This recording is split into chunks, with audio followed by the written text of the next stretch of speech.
So this is a portrait of James, who is a man that works in the area, and I got to strike up a conversation with him about the future of Richfield, and so hoping to do several portraits of people that live in Richfield and get their thoughts on what the future of Richfield might be from their perspective.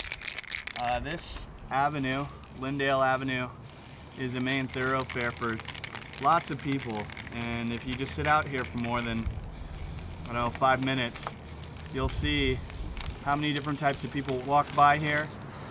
A big thing for me that permeates all of my art is really to use art as a way to talk to people and to get their thoughts on their relationship to this place. So I hope to do several portraits, and eventually they'll all end up in this vacant lot over here.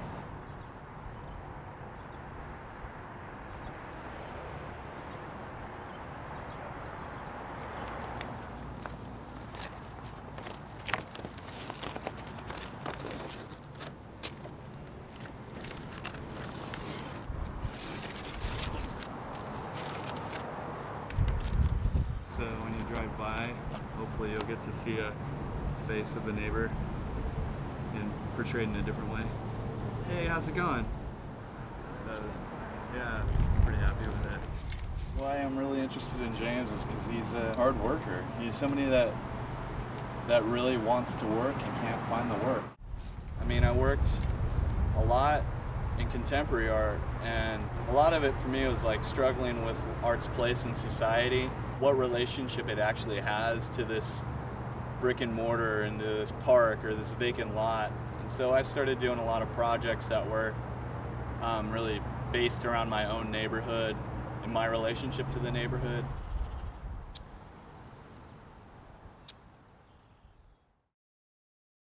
This project is called Roots in Richfield. That's the official title, and it's basically exploring the personal histories of Richfield residents, and what it was like growing up here, what they're experiencing now.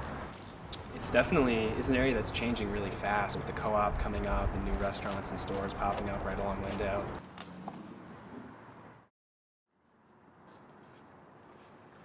The portraits are really just an excuse for us to talk to people. The link is instagram.com/rootsinrichfield. I met Witt through my dad, who was walking along the vacant parking lot. And I struck up a conversation with him about the future of Richfield. He's like, oh, my daughter paints, and so I'm like, oh, you should bring her Witt over. chooses the people for the big portraits, and I'm doing the little portraits. Who's the first person that you did? Rodney. So we had a conversation with her neighbor, Rodney. I talked to him a little bit about what he thought the future of Richfield should look like. He likes to sing, so he was looking forward to more places where he would be able to sing in Richfield. Oh, yeah, I should get it.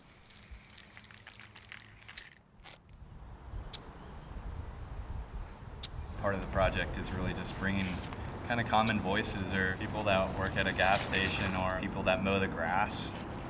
In general, like, people have different opinions. So this is a portrait of Tony, who works up at the Pump and Munch. One side of my studio is Pump and Munch, and on the other side is the Lake Winds Food Co-op, and they're two different clientele. You know, when I interview people up at the Lake Winds Food Co-op, it's much more about vibrancy and arts and stuff like that, but when I interview people at Pump and Munch, it's much more about employment and like housing.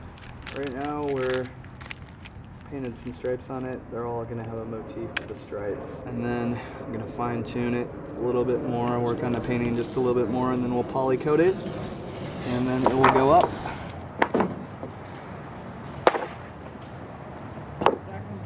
People at my job would come and say, hey, I seen your picture over on Lyndale. And, well, I was honored. And I thought the project, what he was doing it for, was good. Because here were just average people from South Minneapolis, Richfield area. The project itself was a great example of what I feel that could happen and can happen here in Richfield. So we took something that was messed up, raggedy, not really being used, and you turn it into something positive, creating things instead of just tearing stuff down, taking stuff and reusing it to make it better for the community.